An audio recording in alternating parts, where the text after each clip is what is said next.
Hola amigas y amigos de La Mula, soy Alberto Ñiquen y esta es una nueva edición de La Mula Verde.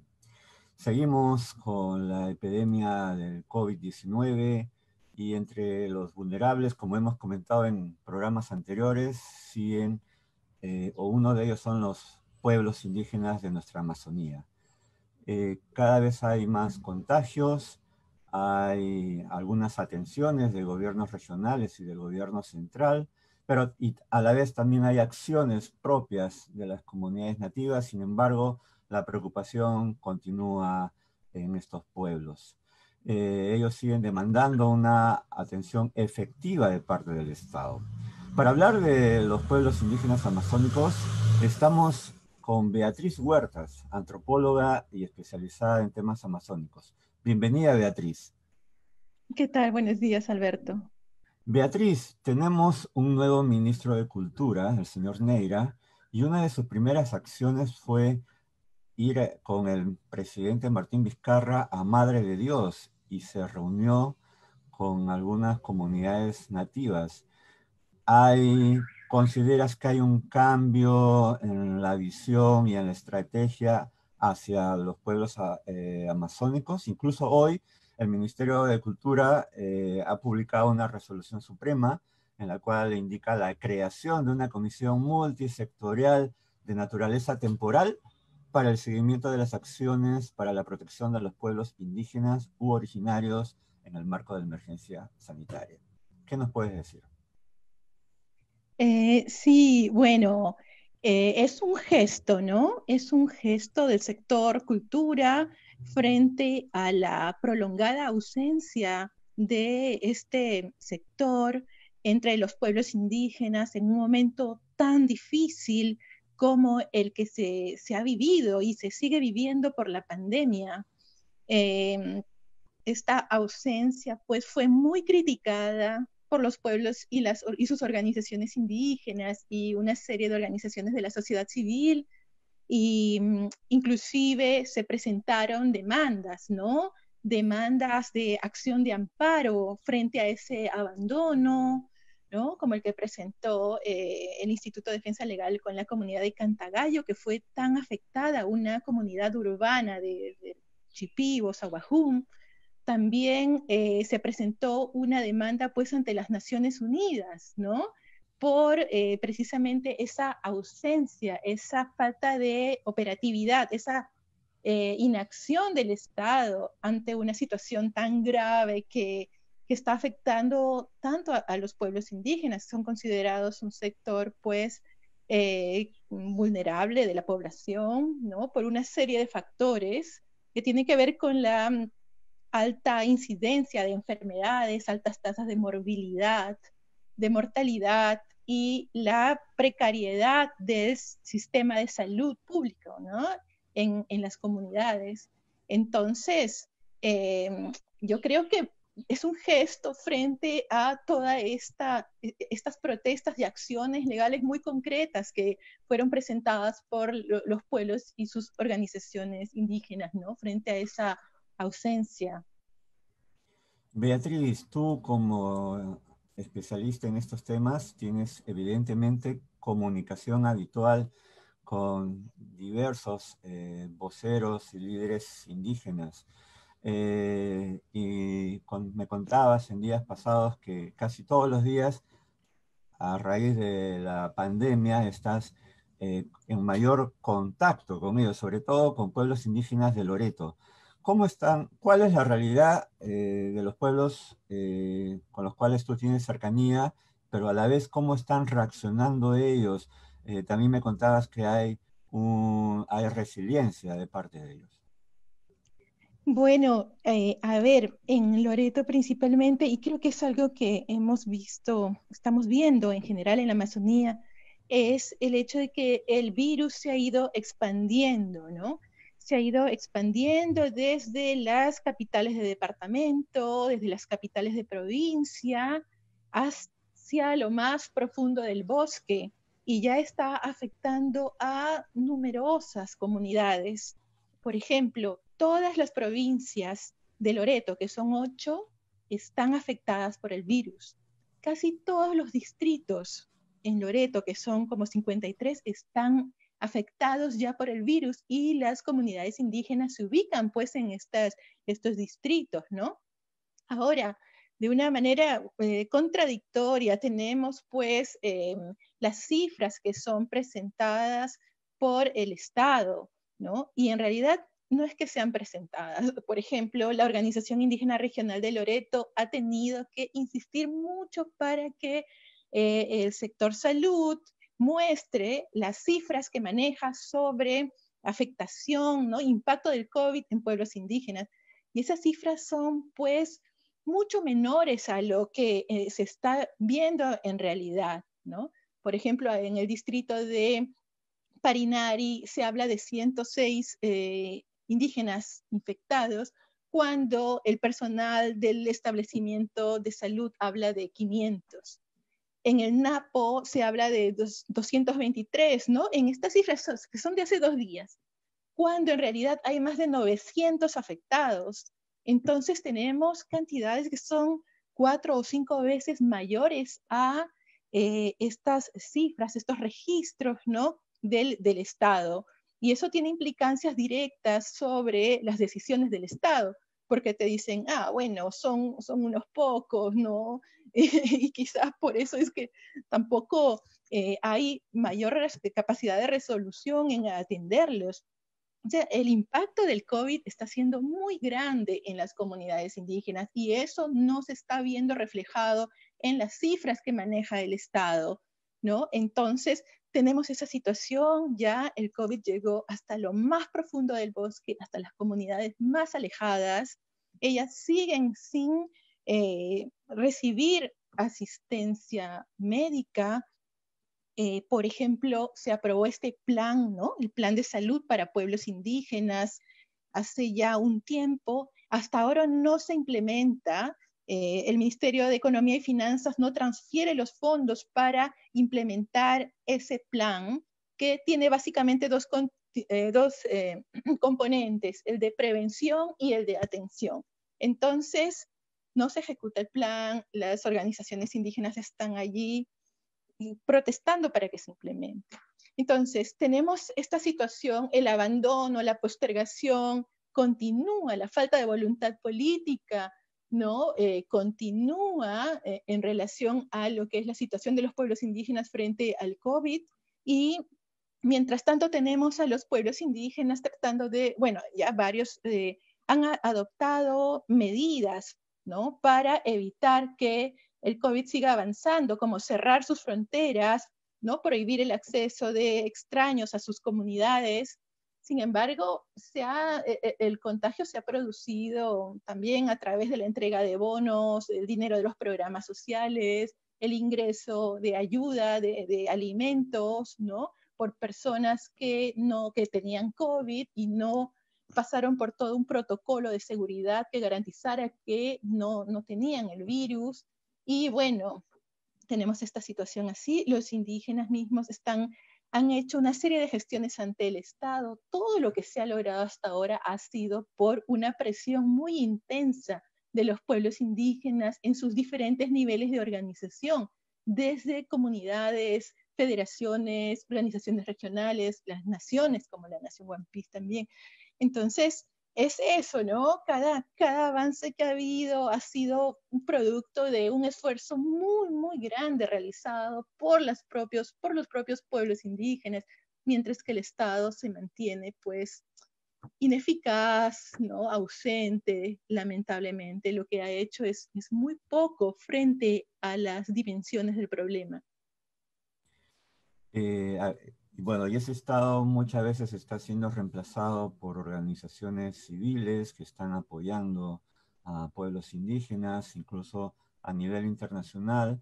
Hay organizaciones que están recaudando fondos para apoyar a pueblos indígenas de toda la cuenca amazónica, no solamente del Perú, ¿no es cierto? Algo que muchos diríamos que debería corresponder al Estado, ¿no? Y también hay líderes indígenas que como tales, preocupados por sus pueblos, están ellos mismos saliendo a repartir alimentos, mascarillas que ellos mismos están tratando de confeccionar. Sí, eh, También hay el uso de las plantas, ¿no? Aunque así también hay lo que desde Lima vemos con preocupación, el uso de algunos medicamentos que se aplican a animales y que, dada su escasez en la dosis para humanos, la están usando también en la Amazonía. ajá. Sí, sí, sí, ha habido que gestionar apoyo ante la cooperación internacional, ¿no?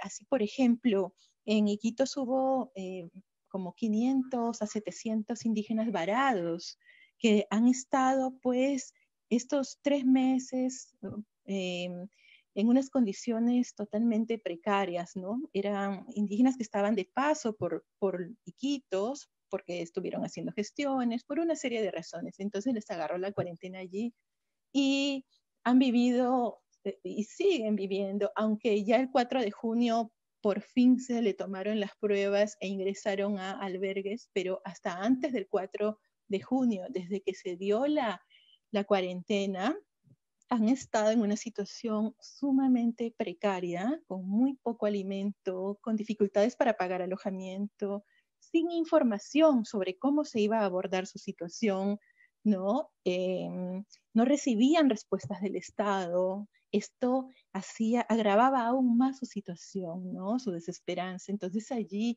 las organizaciones indígenas y sus aliados de la cooperación internacional han entrado a tallar, han apoyado gestionando alimentos, ¿no?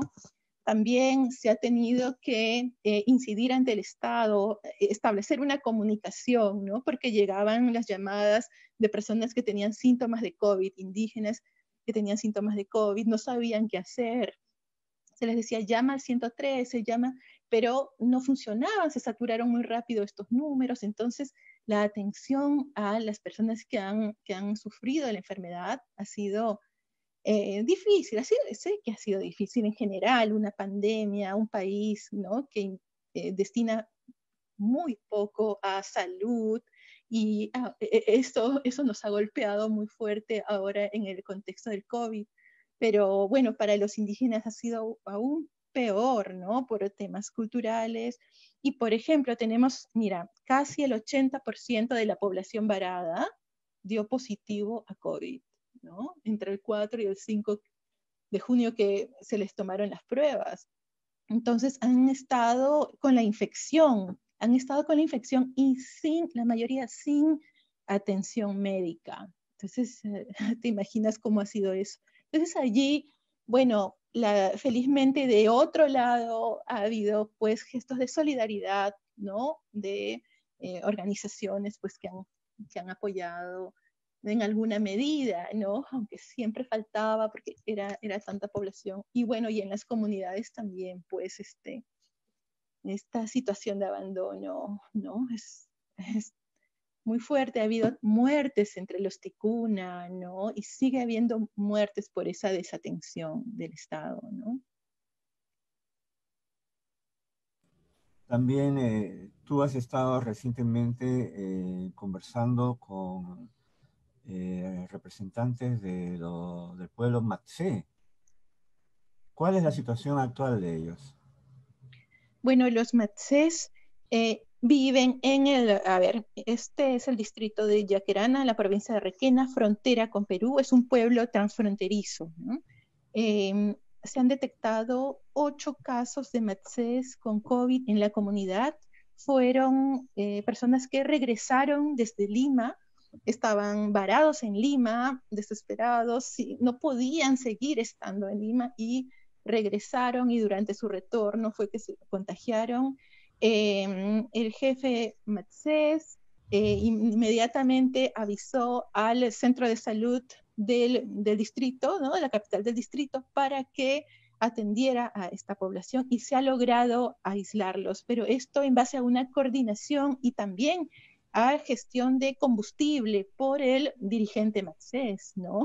Entonces, hubo que hacer todo eso para que se aplicaran las pruebas e inmediatamente se aislara a estas personas. Pero paralelamente ha habido riesgos, están surcando embarcaciones desde el Bajo Yabarí, que es la zona de la triple frontera, donde hay una infección muy fuerte con COVID, ¿no? Y eso implica un riesgo muy grande, y ahora que se reactivarán las actividades económicas, entonces hay una preocupación muy fuerte, y hay también pedidos, ¿no?, de la población matsés, de sus dirigentes, del propio personal de salud de la zona, para recibir implementos y se adopten medidas de prevención ante la posibilidad de expansión del COVID. Hay que considerar también que al ser un pueblo transfronterizo, ¿no?, allí hay relación entre ellos y la tierra indígena Valle del Yabarí, que es el área donde habitan los matsés del lado brasileño, ya presenta también casos de COVID. Entonces, aquí es muy importante la coordinación transfronteriza, ¿no? Del sector salud, el sector cultura, FUNAI para Brasil, para que haya una protección bien coordinada y evitar pues que se siga propagando el virus. Y como decía también, aproximadamente 200 matsés también han estado varados, siguen varados en Iquitos y en Lima. Y ellos son pues la población que te comentaba que ha pasado una situación tan difícil, pero también sus dirigentes muy fuertes, muy activos, han gestionado, ¿no?, mucho del apoyo que han recibido.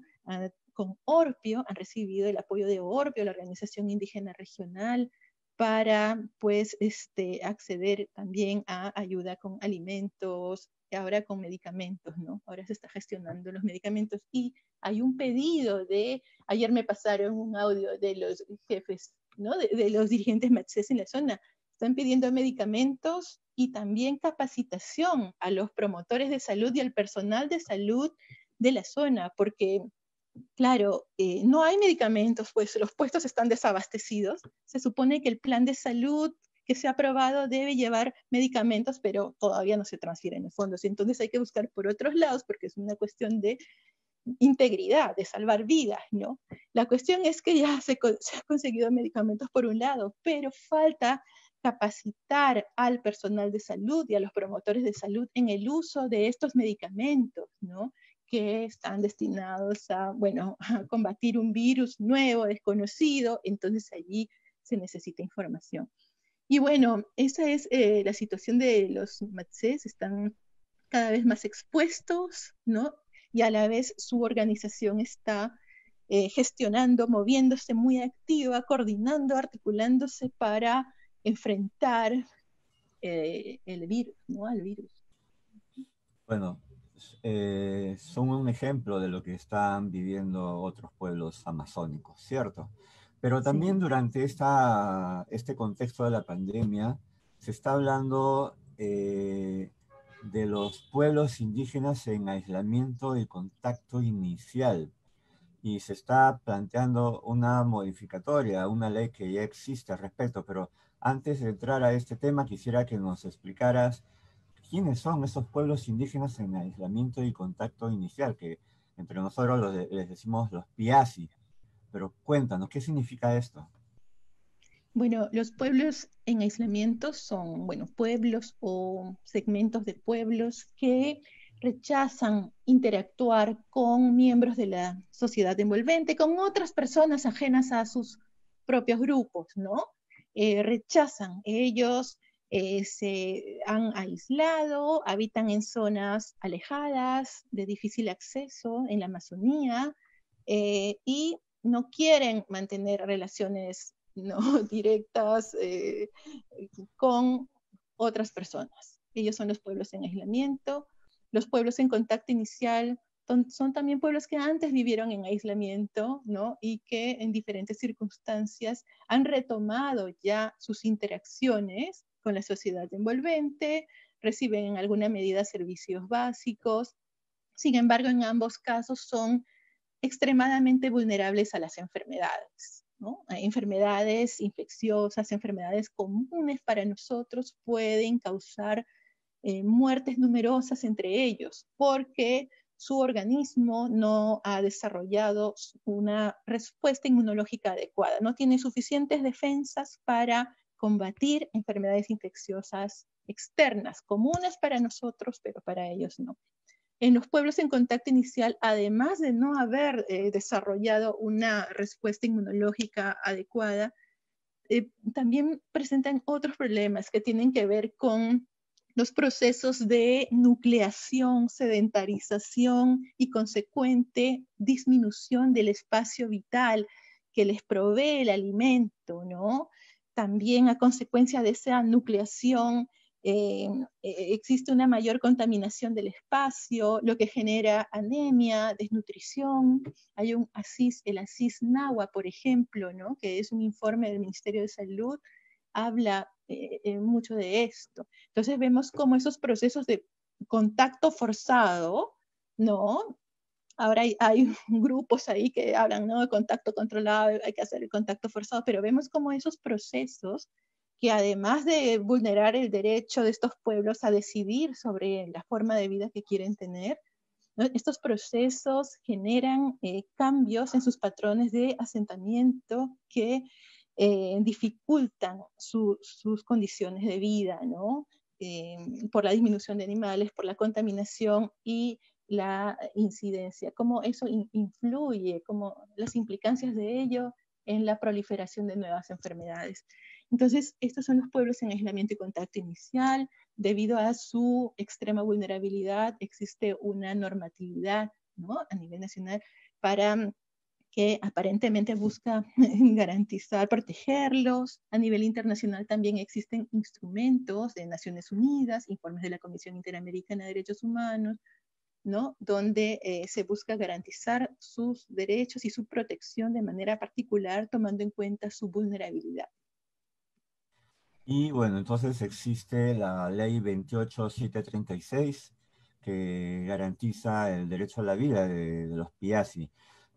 Pero se está pidiendo que el Congreso modifique esta norma. ¿Cuál es el propósito? ¿Por qué? Porque es importante modificar el artículo 5, ¿cierto? Entonces, Por ajá. favor, danos detalles de esto, porque también por ahí hemos visto que hay algunos grupos que se oponen a esto. Sí, bueno, esta norma, esta ley 28736 que fue promulgada en el 2006, pues, a ver, tiene como objetivo establecer un régimen especial transectorial de protección de estos pueblos, ¿no? Y habla de que se respetan sus derechos fundamentales, vida, salud, cultura, territorio. Sin embargo, eh, paralelamente, esta misma ley, en el inciso C del artículo 5, donde habla de la intangibilidad de las reservas indígenas, ¿no? Que es la categoría, ¿no? Para denominar a las áreas que estos pueblos habitan, este inciso permite la ejecución de actividades de llamadas de interés público, que son actividades económicas extractivas, ¿no? La explotación de hidrocarburos, madera, una serie de, bueno, recursos. Entonces, ese inciso C del artículo 5, que flexibiliza la intangibilidad de las reservas, constituye una gran amenaza para estos pueblos. Históricamente las actividades extractivas han estado muy relacionadas, han causado la invasión territorial, la expansión de enfermedades, muertes masivas de indígenas y en los últimos años también. O sea, esa es una amenaza, ese es un problema que se mantiene. Entonces, lo que se busca es modificar ¿no? Esta parte de la ley de tal manera que los pueblos en aislamiento y contacto inicial, ¿no? Que son sobrevivientes de procesos, ¿no? Que han llevado a muchos pueblos a la desaparición, ¿no? Se busca que estos pueblos puedan contar con territorios que sean intangibles, donde no se permita la realización de actividades económicas ni la presencia externa que les puede causar muertes, ¿no? Y contactos forzados, conflictos, enfrentamientos, tal como venimos viendo y está muy bien documentado, ¿no? En informes, incluso del Estado, ¿no? ¿Crees que esto se pueda modificar con este Congreso? Con este Congreso, bueno, ya la Comisión de Pueblos aprobó por unanimidad, Sí, ¿no? Este proyecto de ley que busca modificar esta parte sí. ¿no? Del Tiene que pasar al inciso. Pleno. Ahora tiene que pasar al Pleno, ahora tiene que pasar al Pleno y yo confío en que sí se ha aprobado porque lo que se busca es garantizar la vida, salud, continuidad de estas colectividades como pueblos indígenas, ¿no? Ya han desaparecido muchos pueblos indígenas por las enfermedades, por los conflictos, ¿no? No se puede permitir que eso siga ocurriendo. Entonces, ¿qué se ha quedado pendiente en el tintero que esta pandemia lo ha dejado en un segundo o tercer lugar y que deberíamos de retomar? Hay 5 reservas, ¿no? Que están en trámite, ¿no? Para su establecimiento desde hace ya casi 2 décadas. Estos pueblos habitan en Loreto, principalmente, también Ucayali, Huánuco, y bueno, no hay mayor avance, mientras que, como tú mismo dices, ¿no? Las actividades ilegales están amenazándolos constantemente, el Estado sigue superponiendo derechos a favor de terceros en las áreas que estos pueblos habitan, lo cual constituye un riesgo muy grande sobre sus vidas. Además está todo lo que es la demanda territorial en relación a reconocimiento, titulación, ampliación de comunidades indígenas, también el reconocimiento de los territorios integrales.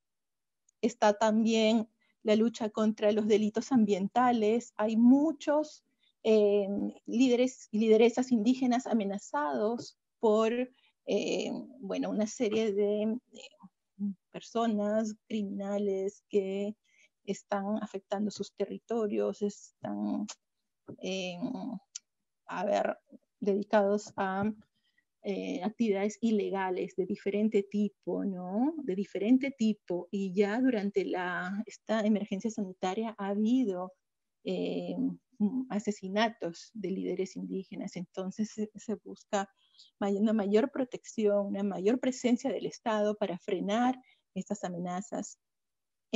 Luego, a ver, está el tema de la salud, tan postergado, ¿no?